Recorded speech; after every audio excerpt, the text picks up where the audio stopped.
Hello, welcome to Cherry Bekaert's GovCon podcast, where we discuss current government contracting trends, compliance matters, and best practices to guide federal contractors forward. My name is Eric Poppe. I'm a senior manager in Cherry Bekaert's government contracting services group, and with me today is Brendan Halloran, also a member of the team. Brendan, do you want to take a quick moment to introduce yourself? Sure, thanks, Eric. Yeah, Brendan Halloran. I'm another senior manager with our government contract advisory group. And a little bit about my background is I spent a number of years on the government side of things with DCMA. So, it's interesting to talk about the proposal pricing topic as I've, spent a lot of time looking at it from an audit and government evaluation perspective. So it's always interesting to, hear what our clients are running into and kind of talking through some of their issues and concerns and challenges as they, prepare their proposals and cost and pricing to go with it. Thanks for joining. And as you mentioned, today's topic, we'll be talking about proposal pricing and some of those compliance considerations with that. A lot of our clients and a lot of the companies we've talked to recently just went through the flurry of CIO SP4 response and and that seemed like a very long submission process, starting almost a year ago when the original draft came out, and we're at government year end. So things are, most proposal groups are really trying to turn them out right now, and the government's trying to spend the funds. So just to start us off, do you have any general thoughts on proposal pricing and response to solicitations, just from a general high-level compliance perspective? Yeah, definitely. And yeah, bringing up CIO SP4, there are so many stops and starts with that one that, I think it was a very kind of fragmented effort for contractors to focus on some of the amendments and changes to that. That in some cases, you can lose sight of some of the key areas, such as, your price and cost volume. So, from a kind of overall standpoint, you really need to make sure that you're addressing, the actual compliance aspect, not only in terms of, complying with, the requirements of the, particular solicitation, but thinking about, your estimating process and systems overall. And, particularly as you mentioned, with the end of the government fiscal year coming up, you're going to have some really short-term efforts, as some of these buying activities are trying to use up funds and finish out their year planning. So, contractors really do need to, make sure that they're stepping back, and considering, their processes that they have in place, where they may need to kind of address some of the items as they work through their, proposal pricing, and never, really lose sight of, the fact that, each time you're putting a proposal into the government that, you're going to be going through, potentially, a detailed evaluation, from the government price team.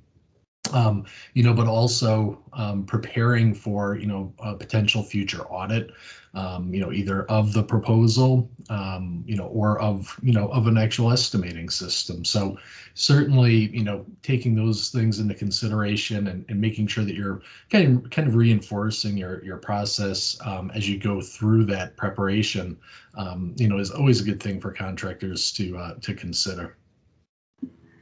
Yeah, I think that the compliance piece, a lot of times it's such a quick turn that the compliance piece is kind of left as the back burner item. It's like oh shoot, we need to include this, or we need this one certification, or we need to do this one cost or price analysis that needs to be included with a subcontractor that we have to include in the package, because typically it's so much more about the solution versus the compliance and checking the box exercises. So one thing that I think is one of the most basic but simple things to make sure that you can limit that exposure is reading the full solicitation and developing a checklist, and having that consistent template that you use that shows the approvals in the process of putting together that proposal. And you can, incorporate this with your gate reviews, but showing again from the beginning to the end the kind of the controls to have that consistent approach. And then also, I think a big part of that, and using a checklist or another tool like that, you realize it helps you document if there are unique requirements. If there's certified cost and pricing that's required, or any certifications. Do you have to submit your disclosure statement? Do you have to submit a small business plan? Do you have to, is there a 15.2 table? Other ones that we see, again, subcontractors, cost price analysis, SCA, if this is an SCA contract, or Davis-Bacon maybe, and if you have to do any labor category mapping, or some. But I think that the use of a checklist or a similar tool can really help to drill down what those unique requirements might be. Yeah, I think that's a great point. And, and speaking to, companies of, varying sizes, smaller groups may not have, a clearly defined or mature estimating system process, simply because they haven't, worked through as many proposals, or, you have folks, wearing many different hats.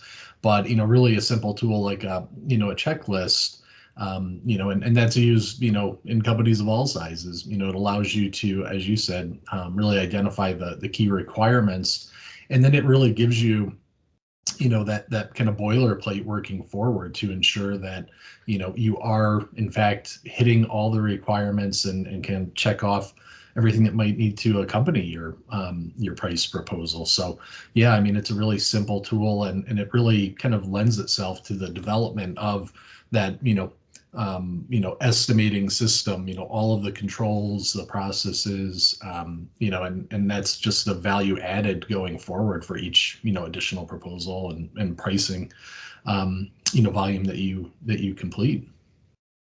One of the things too, that goes along with that, and the estimating system really pulls, resources and engagement from folks across the organization is, really talking about, what are your BOEs, your basis of estimate, and, how can you consistently, have BOEs that are adequate, that give you that good foundation for, for a competitive price or cost volume. Eric, what are your thoughts on, some of the things from a compliance perspective, regarding CAS even, like 401 or 402, like, what are your thoughts that you would, want to highlight to companies as they're thinking through their estimating process? I think the biggest piece is having that consistent approach, and make sure that you don't have really a CAS 401 issue, which is consistency in estimating, accumulating, and reporting costs. So you don't want to, estimate in a way that is not, doesn't talk to the accounting system. So where we see companies sometimes have issues with that would be if you are estimating at a lower level of detail than you're actually accumulating costs, or if you're inconsistent with your approaches. So if you all of a sudden are developing standards in one instance, but you only collect based off actuals and you don't use standards, or if you you are, typically that's a good one. But typically, if the two sides aren't talking to each other, you want to be consistent with how you accumulate and report your costs versus how you estimate. And we could have an entire podcast just on that one topic, but that's probably the big thing. So with that, a lot of your, so I think the biggest piece is, are you in line with how you typically estimate other costs, like costs? Is it reasonable? Is it consistent with your disclosed practices? So if you have a disclosure statement or your other cost accounting practices, and then being in line with, your estimating, if you have an estimating manual, are you consistent with what you've documented there, especially if you have an approved system? But it gets, I think the first part is really understanding, again, what are those requirements in the solicitation? Are labor categories kind of given to you?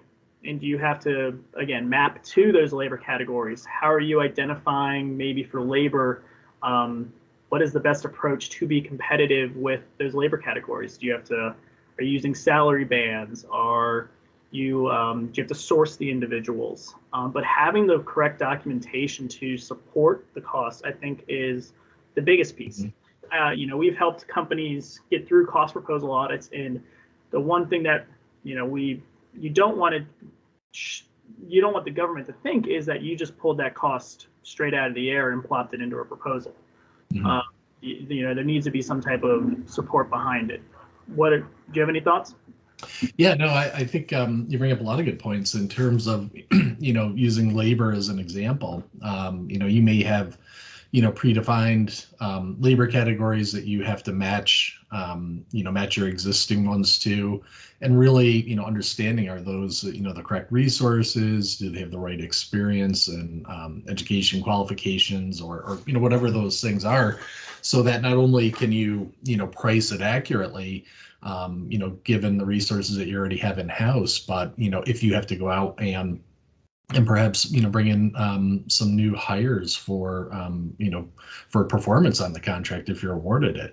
So you do need to kind of consider that realism aspect, which the government is always very concerned about. And then it also helps for as companies are doing this more and more, and have increased proposal activity, it really will lend itself to making it easier going forward. So if you are, kind of accumulating that data in terms of, labor category, matches, benchmarking, those are things that, help you to, more accurately, bid, some of that, direct labor element, and so and also defend it if it comes down to a particular proposal audit.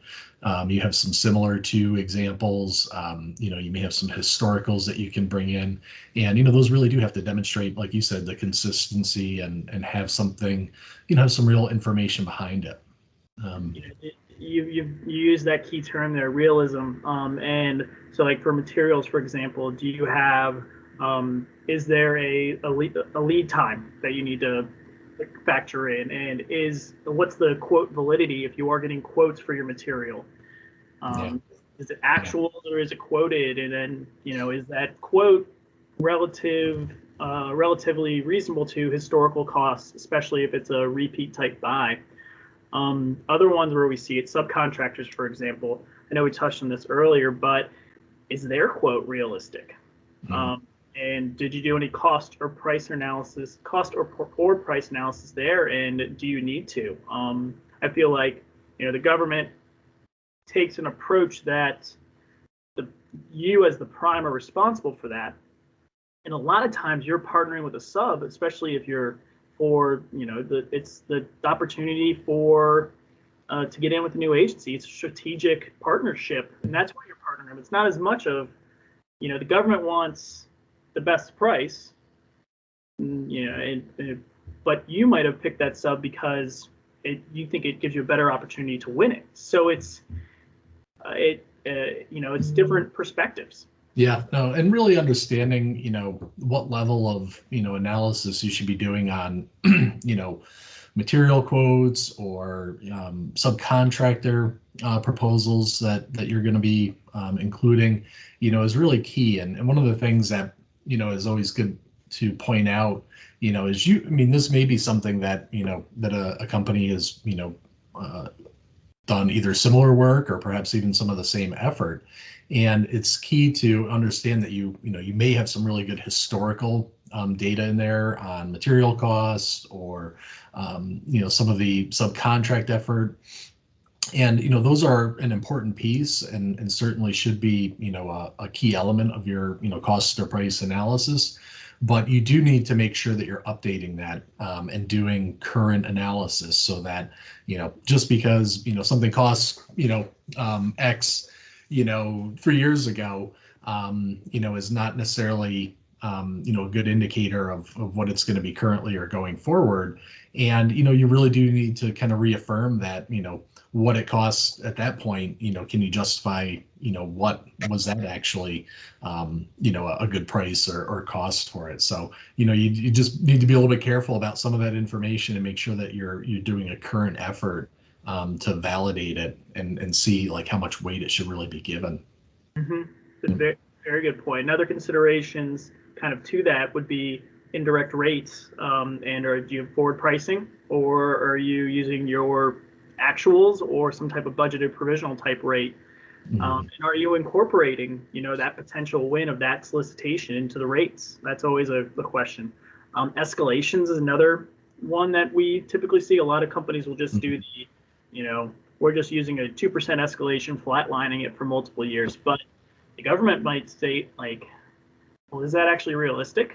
If there's materials here and we have inflation going on, and what other, should you potentially be using a certain indice or some type of for that material or for that geographical area? No,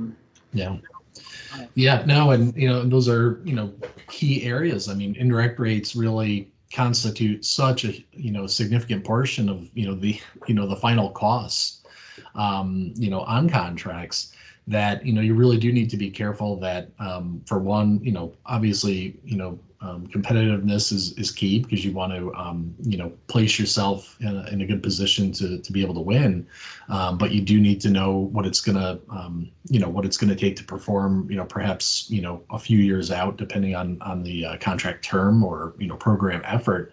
And so you really do want to put some thought into that. Flatlining rates for out years can be a little bit risky. And as you mentioned, I mean, you really do need to, in some cases, kind of justify, to, a government, price or cost evaluation, if it's a significant award, that's being contemplated, have you factored that in? Because that will certainly change your bases, going forward. And, is that, accounted for? So that's certainly something that, from your pricing strategy and forecasting, you really do need to take that into account. And then, as you mentioned on, indices and escalations, labor is such a big part of so many contracts now. Having a checkpoint, not only, what do you need to do internally as a company to, remain competitive and retain employees, in the market. So that's kind of what your actual, historical, merit increases or escalation is. But having a kind of reference point on that, the government relies heavily on global insights data for market index and escalation rates. So that is a good tool to make sure that you use that. Again, you can kind of give yourself a benchmark and a comparison to see where you fall and how that's going to be viewed by government, price and cost evaluations. So, a couple, kind of simple tools, but it really helps you to gauge, is it realistic, one, and two, can you justify it? Yeah, that's all very good points. And, to close out, do you have, and I'm going to throw this one right back at you, fee, profit, that thing that everyone talks about, and the whole goal of working with the government is that it's a consistent fee. And but do you have any general thoughts from your experience as being a CO around fee? Yeah, absolutely. I mean, I know the one that you see quite a bit. DoD relies on the weighted guidelines, and they really are required to actually work through that process to justify what they're negotiating for their profit or fee. And so contractors have access to the DD 1547 so that they can get familiar with that, and what the negotiator on the government side is utilizing. So I always advise contractors to get familiar with that form and actually work through it, to see. You can plug in the cost elements, and start to look at the factors that are in there, the technical risk, management risk, and there's quite a scale in there that's what that's the calculation for adjusting profit and fee. And so one piece of advice is for contractors to understand that and be able to go to possible negotiations with how they can substantiate the factors that they utilize. So really having an understanding and data behind it is a really, strong point if you, are in a situation where you actually are going to be negotiating a profit or fee. Yeah, it's really a risk-based approach there. Length, contract type are also components. Capital being spent is another component. Or facilities, but when I say that, so there's a lot of items that play into that. So, we're about out of time here, but do you have any just closing thoughts on proposal pricing in response to solicitations? Yeah, no, I mean, I think, we covered a lot of ground in terms of, at a high level, at least in terms of the elements and kind of process you want to be thinking about. One thing, that's always, good to at least have in mind, and, in many cases, you wouldn't be subject to, perhaps DCA audit or, further review, depending on, on the type of proposal and magnitude of it. But going into, your process with, kind of some of those items in mind will, kind of help you to define, what you're doing and come up with a more, more of a routine process for it that you can follow, and and look for ways to improve along the way. So I really think that keeping in mind that the government's going to use whatever resources they have to evaluate price and costs, are key items to consider, and that should really kind of impact as you walk through your internal preparation reviews, walking back and looking at what your price cost objectives are, are just key items to keep in mind throughout the process. Yeah, sometimes simpler is better. Sometimes using a simple checklist, like we mentioned before, or some of those can just help guide the response and document it and show proof of approval and review. Mm-hmm. And just to help again to make sure you caught everything, and that when you read the solicitation, that you caught all those little compliance criteria. So I know in the future we'll be talking about the actual steps in a cost proposal audit, and even sometimes with proposal response you might have a pre-award audit for the accounting system, which we'll cover at another time. But Brendan, I really do want to thank you for joining me today talking about proposal pricing, and appreciate it. Yeah, pleasure as always, Eric. Thanks very much. Thank you.